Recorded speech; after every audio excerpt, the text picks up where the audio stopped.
त्यसलाई निरन्तर रूपमा काँधमा बोक्न सकिन्छ कि सकिँदैन, काँध नगरोस् भन्ने हुन्छ।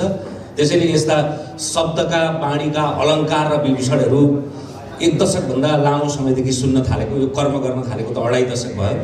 त्यसैले गर्दाखेरि जब जब चुनौतीहरूका पहाडहरू उभिन्छन् त्यति बेला त्यो पहाडमा उभिएर त्यो पहाडलाई छिमल्न, छिचोल्न मात्रै होइन, त्यस पछाडि अरू पहाडका छलाङहरू मार्न पनि अभिप्रेरित लाग्दछ।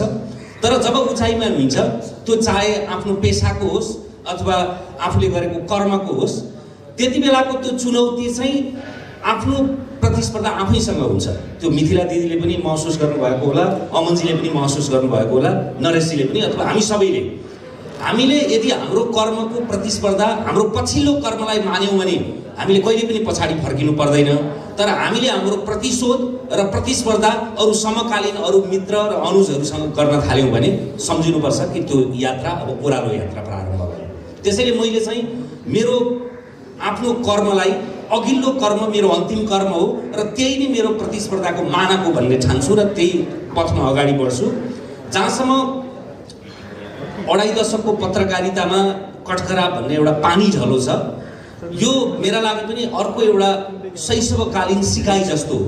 किनभने यसमा म भनेको त्यो कार्यक्रमको 1/3 अंश मात्रै हो। मेरो मेहनत, मेरो कसरत अथवा मेरो सृजना भनेको चाहिँ अरू टेलिभिजन अन्तर्वार्तामा करिब करिब परिकल्पनादेखि लिएर, निर्माणदेखि लिएर, त्यसको व्यवस्थापनदेखि लिएर दर्शकसम्म पस्किन्जेलसम्म सबै एउटै दृश्यमा आफू एक्लै उभिन्थ्यो। तर यो कठकरामा चाहिँ यसको आदि कुरा त त्यहाँको त्यो परिदृश्यले, त्यो रङ्गमञ्चले, त्यो क्यानभासले बताउँछ, त्यो अवस्थितिले। तपाईँहरूले त्यसैले त सम्भवतः कुलमान घिसिङजीको भोलिको पहिलो श्रृङ्खलालाई नै यसरी तपाईँहरूले माया गरिदिनु भएको छ। त्यो कुनै गायन रियालिटी सो भन्दा कम छैन, त्यसको खिचाइमा, त्यसको प्रस्तुतिमा, अनि सँगसँगै त्यो सेटको डिजाइनमा। त्यसैले आदि कुरा त त्यसले नै बताउँछ र त्यस पछाडि अरू चाहिँ निर्देशकीय पहल अर्को महत्त्वपूर्ण कुरा हो।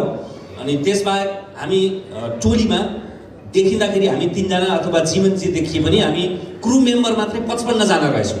त्यसैले यो एउटा ठुलो टेलिभिजन घर अथवा संरचनाभन्दा पनि कम छैन। त्यसैले एउटा कुनै पनि संरचनामा चाहिँ काम गर्नलाई त्यहाँको भान्सेदेखि लिएर त्यहाँको सुरक्षाकर्मीसम्मको उत्तिकै महत्त्वपूर्ण भूमिका हुन्छ।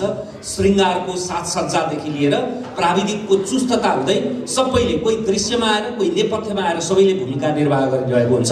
मैले यो कर्मलाई मेरो जिन्दगीको अर्को एउटा पानी झलोका रूपमा लिएको छु। किनभने सबै कुरा आफ्नो परिकल्पनाभन्दा बढी अरूको आँखाबाट, अरूको निर्देशकीय निर्देशनमा आफ्नो बौद्धिकता र आफ्नो विशेषता त छ।